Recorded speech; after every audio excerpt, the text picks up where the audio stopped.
I love bringing in student experiences. I think the thing I struggle with the most is sometimes students aren't used to that yet. So although I had mixed experiences from my time in chemistry, and I like to make sure I present that, I do know that my students come with their own unique identities and their own experiences and conceptions about what organic chemistry means. So I always start off the quarter with memes and a survey. I try to search for all of the memes on the internet that could possibly be related to organic chemistry, and I throw them up on the screen. And then I also send students home that day with a survey that is just asking them about what they've seen before. And it also asks them about their hobbies, which is sometimes I like the memes because it brings the bar down. And it's just like, let's have fun and let's talk about the elephant in the room. Organic chemistry has a reputation. And two, then I ask them something maybe that they don't think is related to chemistry at all. What are your hobbies? What do you like to do? Or what do you want to be when you grow up? Type of a question. And ultimately, this first day is what really shapes my problem-based learning for the topics every quarter. I have some topics in my back pocket, but I also really like to get to know students in a given quarter. And so when I survey them and have them that first day, I can get a feel for what they want to do in life, right? What they like to do and what they aspire to become. And so I try to fit organic chemistry to them. Along with that, after every exam, it's not just one day that I ask them what they think. After every exam, I give them what I call an exam wrapper. It is test corrections. That's one facet of it, but I call it a wrapper because it truly wraps up what we learned in the quarter and where we're going from there. And I use this wrapper as a metacognitive tool. So at the end of each unit, I ask students to give input on the class. It's the last question of the wrapper after they've deconstructed how they did on the exam, what they expected and what they saw. Goals for the next unit, things like that. I ask them directly, what can Lauren do to help you be successful in the course? And so it's one of those things like you could have had a bad day. That doesn't mean you're not going to be successful in the next unit. And I really like the answers that I get from this. Most of the time, it's I need more practice, Lauren, please and thank you. Sometimes it's, hey, I just need to step up and study. And then sometimes it's accountability, like, hey, Lauren, can we set up a meeting? Can I come in and check in with you?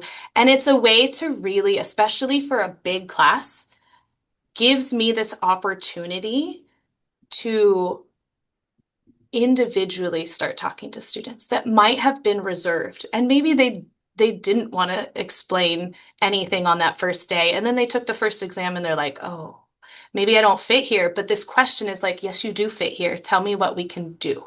This is as much your class as it is mine. So tell me what you think you would need to be successful. And when I get those questions like, I don't know, it's my job to then be like, hi, I got your wrapper. I'm sending you now an email or hang after class. Like, I know that you wanted to talk. Like, I want to talk to you too. And so I do think from the moment I meet them, I'm trying to draw out all of their information by sharing a bit of myself first to say, hey, this is a safe space. Talk to me about what you think too.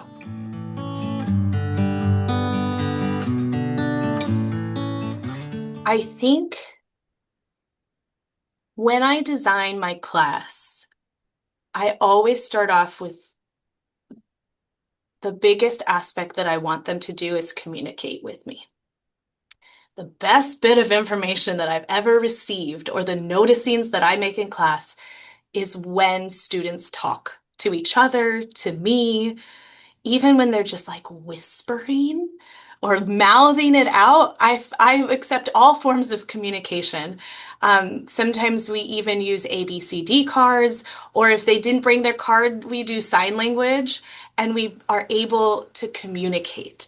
So I feel like when I stop talking, it's the best way for them to trust, oh, Lauren wants us to say something. And I ask open-ended questions. And these open-ended questions are to really get them to like realize that there's no one right answer, and we're doing this work together. What I've noticed of why this actually works is at the very beginning of the quarter, it's usually really hard and it's very quiet, and then we have to move past the awkward quietness. And by the end of the quarter, students aren't complaining about work. They're not saying that I'm giving too much work. Like exam wrappers, they're like, yes, we like this. They're actually communicating and typing that way.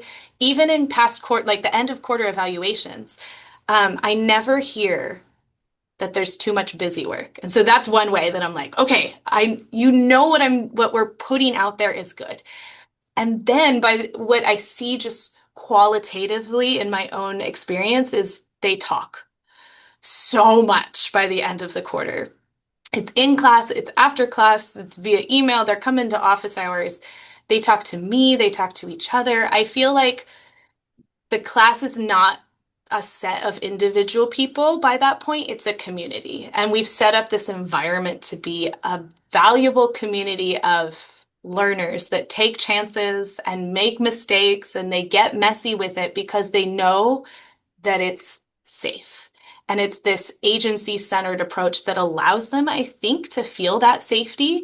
I also say throughout our whole quarter and on those exam wrappers, I won't make you do busy work. So if it feels like that it is busy work, let me know. Like, come, call me out on it because what I try to bring is not for me.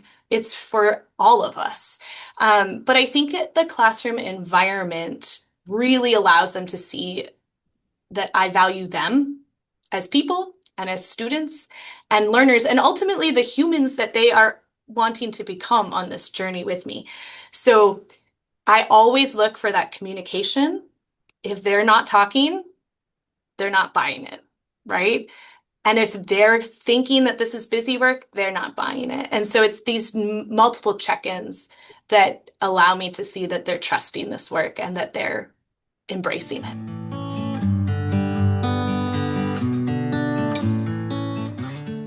Yeah, that's why I don't do homework anymore. I don't do online homework anymore. I used to. I used to do online homework a lot, and it works for some faculty members and it works for some students. And so what I decided to do um, instead of assigning homework textbook problems or assigning a specific worksheet, I created the weekly participation assignment, which is a weekly metacognitive tool. It asks them, what were three things you learned this week? What are three goals you have? And what are three questions that you still might have that you need to find the answers to, either through me or through other means, communicating with students, textbook, online, whatever you wish. And then I asked them to upload a worksheet that we worked on in class that maybe they needed to finish. Knowing that everybody was there in class, or if they were absent, they have access to this worksheet. They have access to the answer keys. They have access to me. It's a little bit of homework, but it's geared in a way that helps students reach it without rote memorization and just clicking through an online system. And so when I used to do online homework, a lot of students would complain that there was just too many questions on the homework assignments. And I was like, well, how many is too many? And so what that came up to be is they wanted it to be focused enough and like valuable time for them. And so I always decided then that their time outside of class was most valuable if it branched off from something we did in class so they could see the connection. And so, yeah, students would call me out on homework. And so what I had to do was understand what the learning target was. And again, I bring it back to communication. And how do I get them to communicate was how I created the weekly metacognitive participation as well as problem-based learning. Because it is homework, it's just not multiple choice. It's not do it individually on a computer. It's go talk to somebody and do it.